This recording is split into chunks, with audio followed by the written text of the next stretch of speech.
General Qamar Javed Bajwa اور ان کی family نے غیر قانونی طریقے سے اثاثے بنائے۔ اس خبر کا اس موقع پہ آنا اور نون لیگ کا دانستہ یا غیر دانستہ یہ اقدامات لینا، اس پہ خاموشی رکھنا، بہت سارے سوالات ہیں جن کو جنم دے رہا ہے۔ کیا یہ انکوائری خفیہ طور پہ نہیں ہو سکتی تھی، یا کیا اس کی پوچھ پڑتال خفیہ طور پہ نہیں ہو سکتی تھی؟ بسم اللہ الرحمن الرحیم، السلام علیکم، آپ دیکھ رہے ہیں ویوز میٹر، میں ہوں مرتضیٰ ڈار۔ احمد نورانی صاحب نے ایک خبر شائع کی ہے، اور خبر انہوں نے اپنی ویب سائٹ فیکٹ فوکس پر شائع کیا۔ اس خبر کے جو متن ہے وہ سب کے سامنے ہے، سوشل میڈیا پہ بھی بڑا ذکر ہو رہا ہے۔ وہ ہے کہ جنرل قمر جاوید باجوہ اور ان کی فیملی نے غیر قانونی طریقے سے اثاثے بنائے اور اس کی مالیت اربوں کے اندر ہے۔ اب یہ خبر درست ہے یا نہیں ہے، اس کے حوالے سے ہماری تحقیق جاری ہے، لیکن اس خبر کے آ جانے کے بعد ایک اور بحث بہت زیادہ زور پکڑتی جا رہی ہے، اور بحث یہ ہے کہ اس خبر کو چھپوانے میں نون لیگ نے ایک بڑا اہم رول پلے کیا ہے۔ کچھ چیزیں ہیں جس کا بہت زیادہ ذکر ہو رہا ہے، سوشل میڈیا پہ بھی ہو رہا ہے، اور کچھ اور بھی حلقوں کے اندر اس کے حوالے سے بحث ہو رہی ہے۔ جو میرے ذرائع نے انفارمیشن اکٹھی ابھی میں کر سکا اپنے تمام تر ذرائع سے، اس کے حوالے سے کچھ چیزیں آپ کے سامنے رکھ۔ تو ایک چیز تو یہ کہ جب یہ خبر آئی تو اس خبر آنے کے فوری بعد اس ویب سائٹ کو، جہاں پہ یہ نیوز کی ویب سائٹ ہے فیکٹ فوکس، احمد نورانی صاحب اس کو چلاتے ہیں، میں ان کی بھی بات کرتا ہوں، اس ویب سائٹ کو بلاک کر دیا گیا۔ تو کسی بھی ملک میں کسی بھی ریاست کے اندر کسی بھی ویب سائٹ کو بغیر اس کی حکومت کی مرضی کے بلاک نہیں کیا جا سکتا۔ تو نون لیگ کی ویب سائٹ نے اس کو بلاک کر کے اس کی لیجٹمیسی، یعنی اس کے صحیح ہونے کا تاثر یا تعصب یا عنصر دیا۔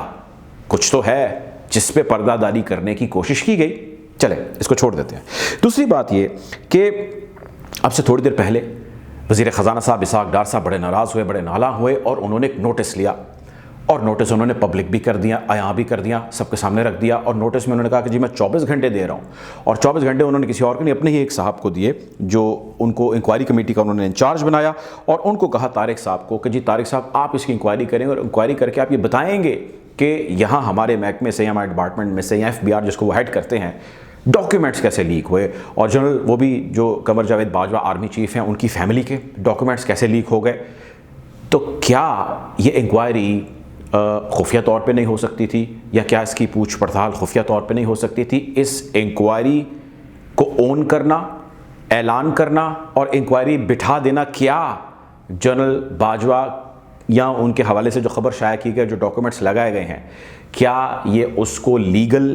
تصور یا اس کو لیگل قرار نہیں دے رہا کہ واٹ ایور ہیز ہیپنڈ، سب کچھ درست ہے؟ اچھا، یہ جو میں چیزیں بتا رہا ہوں یہ بحث چل رہی ہے سوشل میڈیا پہ۔ تیسری چیز یہ چل رہی ہے سوشل میڈیا پہ کہ احمد نورانی صاحب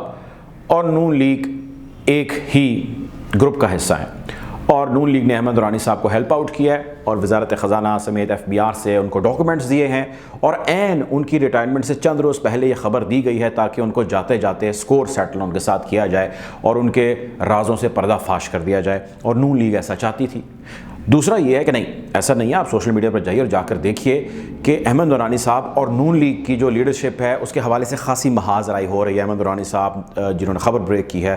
وہ نون لیگ کے لیڈرز کے حوالے سے مثال کے طور پہ عطا تارڑ صاحب نے ٹویٹ کیا، اور انہوں نے کہا کہ جی اس موقع پہ ایسی خبر کا آنا جو ہے بہت سارے سوالات کو جنم دیتا ہے۔ انہوں نے تھوڑا سا اس کو یقینی طور پہ کور کرنے کی کوشش کی، لیکن انہوں نے آگے سے احمد نورانی صاحب نے کہا کہ ایسا نہیں ہے، جنرل قمر جاوید باجوہ وہی ہیں جن کے بارے میں آپ کے لیڈر کہتے تھے کہ انہوں نے ان کو حکومت سے نکالا، اور پوچھتے تھے کہ ان کو کیوں نکالا۔ خیر، کہنے کا مقصد یہ ہے کہ بہت سارے لوگوں کا اوپینین یہ ہے، میں کچھ رپلائی اور کامنٹ سے سارے تھریڈ کے اندر پڑھ رہا تھا، وہ یہ کہتے ہیں کہ احمد نورانی صاحب اپیرنٹ ایک، یا نون لیگ اپیرنٹ ایک محاذ رائی کسی کیفیت ہے جو بنائے ہوئے ہیں، they are not one for the time being but they are one in a longer run. اب یہ ایک بحث ہے جو ہو رہی ہے، اور اس بحث کی اگر ہم مزید تفصیل میں جائیں تو احمد نورانی صاحب کے حوالے سے جو ایک انڈرسٹینڈنگ پہلے پائی جاتی تھی ان کے بارے میں، وہ یہ تھی کہ ایک تو وہ انویسٹیگیٹو جرنلسٹ ہیں اور بڑے ووکل ہیں، اور اپنے کام میں بڑے جو ہے وہ نڈر بھی ہیں، لیکن اس کے ساتھ ساتھ ان کا ٹلٹ انکلائنڈ ٹورڈز مسلم لیگ نون جو ہے وہ بہت زیادہ ہے، اور ان میں بہت ان کی گہری دوستیاں ہیں۔ یہ ایک اوپینین ان کے بارے میں پایا جاتا تھا، لیکن اب چونکہ جو میری انڈرسٹینڈنگ ہے وہ شاید پاکستان میں موجود نہیں، پاکستان سے باہر ہیں، اور غالباً امریکہ میں اپنی تعلیم جو ہے وہ حاصل کرنے کے سلسلے میں وہاں پر موجود، اور وہیں سے انہوں نے غالباً یہ خبر شائع کیجیے۔ مجھے لیٹسٹ ان کی اس وقت لوکیشن کا علم نہیں، لیکن میری انڈرسٹینڈنگ یہی ہے، اور اب اپیرنٹلی ان کے نون لیگ سے معاملات جو ہیں وہ گڑبڑ ہو چکے ہیں۔ اب وہ ان کے معاملات گڑبڑ ہیں یا نہیں ہیں، لیکن اس خبر کا اس موقع پہ آنا اور نون لیگ کا دانستہ یا غیر دانستہ یہ اقدامات لینا، اس پہ خاموشی رکھنا، بہت سارے سوالات ہیں جن کو جنم دے رہا ہے۔ اور اس میں اس وقت کے پرائم منسٹر عمران خان صاحب کے حوالے سے بھی بہت سارے کنسرنز ہیں جو چند ہی شاید دنوں نہیں بلکہ گھنٹوں کے اندر ریز ہو جائیں گے۔ خیر یہ خبر سچی ہے یا یہ خبر جھوٹی ہے، اس کے حوالے سے ہماری تحقیقات کا سلسلہ جاری ہے، اور جب اس پہ ہمیں کچھ چیزوں پہ کنفرمیشن ہو جائے گی تو اس کا ذکر ہم آپ کے ساتھ تفصیل میں کریں گے۔ بہرحال اب تک کے لیے اتنا ہی، اپنا خیال رکھیے، اللہ حافظ۔